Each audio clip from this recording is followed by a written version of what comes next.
네, 성가셨던 생리가 끝나면 후련할 것 같지만 실제로 많은 여성분들이 상실감과 우울감을 느끼게 된다고 합니다. 원장님, 한약을 이렇게 복용을 함으로써 월경을 좀 늦출 수가 있는 건가요? 어떻습니까? 네, 한약을 복용해서 월경을 늦추려는 목적으로 복용하는 것은 좋지 않습니다.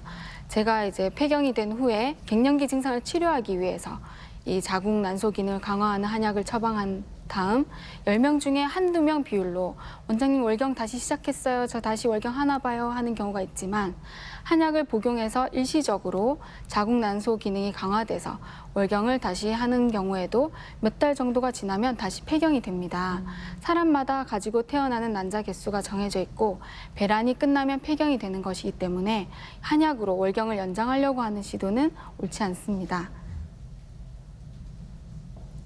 이와 같은 맥락에서 초경을 일찍 하면은 성장이 더 이상 이루어지지 않으니까 초경을 늦춰달라고 하는 경우도 있고 또 생리가 끊어지면 더 이상 아름답고 젊지 않기 때문에 폐경을 늦춰달라고 하는 경우가 있는데 이 증상을 치료하고 또 나타나기 전에 미리 초경 같은 경우에는 미리 초경이 되기 전에 성장 치료를 해야 되고 갱년기 증상이 있는 경우에는 갱년기 증상을 치료해서 이 갱년기를 편안하게 보내는 것이 순리에 맞습니다.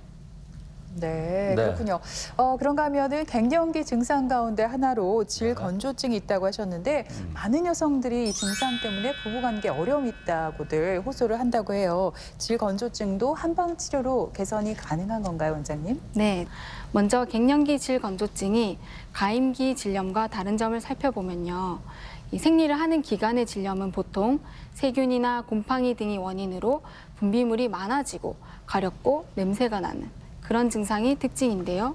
이 갱년기의 질건조증은 이와는 반대로 오히려 분비물이 적어지고 에스트로겐이 부족하기 때문에 질 점막이 얇아지고 그래서 질 내부가 가렵고 따가운 것이 특징입니다. 그렇다 보니 부부관계 시의 통증 그리고 성욕 저하 그래서 부부관계가 불편하다고 호소를 하는데요. 한의학적으로 치료가 가능한 질환입니다. 이 질건조증의 한방치료는 아까 말씀드렸던 부족한 그리고 혈, 진액, 자궁 난소를 보하는 한약을 복용하면서 또 질염이나 질건조증, 질냄새 이런 부분에 사용하는 한방질정, 한방젤이 있습니다. 이런 것을 요양제로 사용하면 좋아질 수 있습니다. 그렇군요. 이 폐경기가 되면 아무래도 이 난소의 기능에 변화가 생기잖아요, 원장님. 네네. 그러면 또 출혈이 일어나는 경우도 있다고 들었는데 네. 이런 경우에도 한방 치료로 좀 개선이 될 수 있나요? 네, 종종 그런 경우로 한의원을 찾으시는 분들이 많은데요.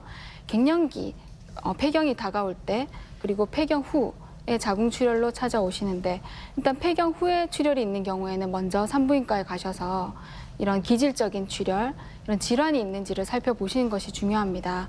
한참 생리가 나오지 않다가 갑자기 생리를 하게 되면 회춘했다고 좋아하실 것이 아니라 혹시 난소암이나 자궁경부암이 아닌지 살펴보셔야 되고요. 폐경이 다가오는 경우에는 먼저 산부인과에 가셔서 용종이나 피임 장치로 인한 것이 아닌지 살펴보시고 그런 경우가 아닌데도 출혈이 있는 경우에는 기능적인 출혈, 즉 호르몬 불균형이 원인이기 때문에 이 경우에는 한의학적으로 치료가 가능합니다. 갱년기의 부정출혈로 오셨을 때 그 하열 양상에 따라 치료가 조금 다른데요. 붉은 하열이 양이 많고 또 어지러울 정도인 경우에는 지혈하는 처방, 즉 기운을 끌어올리는 처방을 복용하시는 것이 좋고요. 피의 양이 적고 갈색 찌꺼기 피가 찔끔찔끔 오랫동안 나오는 경우에는 자궁내막 증식증, 자궁내막이 두꺼운데 배출이 되지 않는 경우가 많기 때문에 이 경우에는 어혈을 제거하는 처방을 복용해서 자궁내막이 충분히 배출될 수 있도록 해야 됩니다.